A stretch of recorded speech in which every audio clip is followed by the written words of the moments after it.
दोस्तों, महाभारत दुनिया के प्रसिद्ध और ऐतिहासिक ग्रंथों में एक है।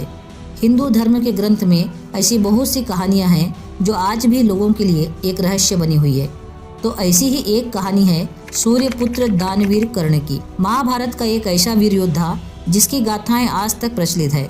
महाभारत में कर्ण और भगवान श्री कृष्ण के बीच संवाद चल रहा था। तभी कर्ण ने भगवान श्री कृष्ण से पूछा, मेरा जन्म होते ही मेरी माँ ने मुझे त्याग दिया। मेरा जन्म एक अवैध बच्चे के रूप में हुआ। क्या ये मेरा अपराध था? द्रोणाचार्य ने मुझे शिक्षा देने से मना कर दिया। क्या ये मेरा अपराध था? परशुराम जी ने मुझे शिक्षा दी, साथ ही में ये श्राप भी दिया कि मैं अपनी विद्या भूल जाऊंगा, क्योंकि वो मुझे क्षत्रिय नहीं मानते थे। एक गाय भूलवश मेरे तीर के रास्ते में आकर मर गई और मुझे उस गौ हत्या का शाप मिला।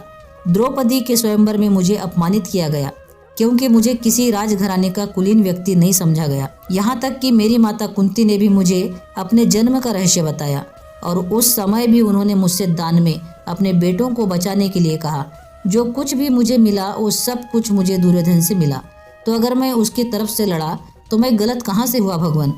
ऐसे में श्री कृष्ण ने उत्तर दिया और मुस्कुराते हुए बोले कि कर्ण, मेरा जन्म कंस मामा के कारागार में हुआ था और मेरे पैदा होने से पहले ही मेरी मृत्यु मेरा इंतजार कर रही थी।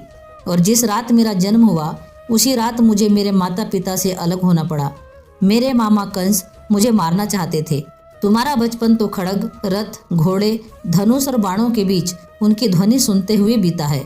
मुझे तो ग्वालियर की गौशाला मिली और खड़ा होकर चल भी नहीं पाया था।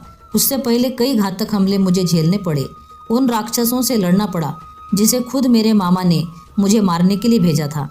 कोई सेना नहीं, कोई शिक्षा नहीं, लोगों से ताने ही मिले कि उनकी समस्याओं का कारण मैं ही हूँ।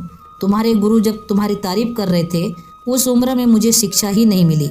जब मैं 16 वर्ष का हुआ तब कहीं जाकर ऋषि सांदीपन के गुरुकुल पहुंचा। तुमने अपनी पसंद की कन्या से विवाह किया, परंतु मैंने जिस कन्या से प्रेम किया वो मुझे नहीं मिली और विवाह उनसे करने पड़े जिन्हें मेरी चाहत थी या जिनको मैंने राक्षसों से बचाया था। अगर दुर्योधन युद्ध जीतता है तो तुम्हें बहुत श्रेय मिलेगा, तुम्हारा बड़ा नाम होगा, और धर्मराज युधिष्ठिर अगर जीतता है तो मुझे क्या मिलेगा?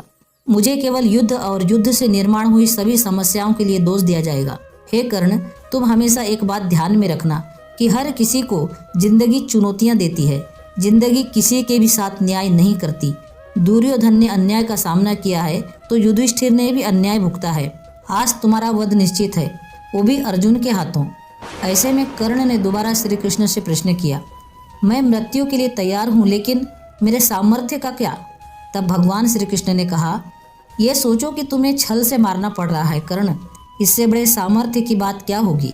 तुम्हारा रथ उस भूमि में फंस चुका है और उसे तुम्हें निकालना ही होगा कर्ण।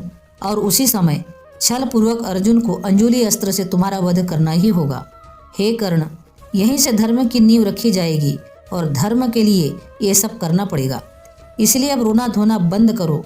तुम्हारा सामर्थ्य दुनिया जानती है और आने वाले युगों तक तुम्हारा नाम इतिहास में अमर रहेगा।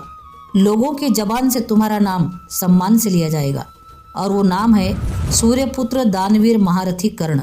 दोस्तों, भगवान श्री कृष्ण और महारथी कर्ण का ये संवाद कैसा लगा कमेंट करके जरूर बताना, और वीडियो अगर अच्छी लगी हो तो वीडियो को लाइक करके चैनल को सब्सक्राइब जरूर करना। पूरा वीडियो देखने के लिए आपका बहुत बहुत धन्यवाद।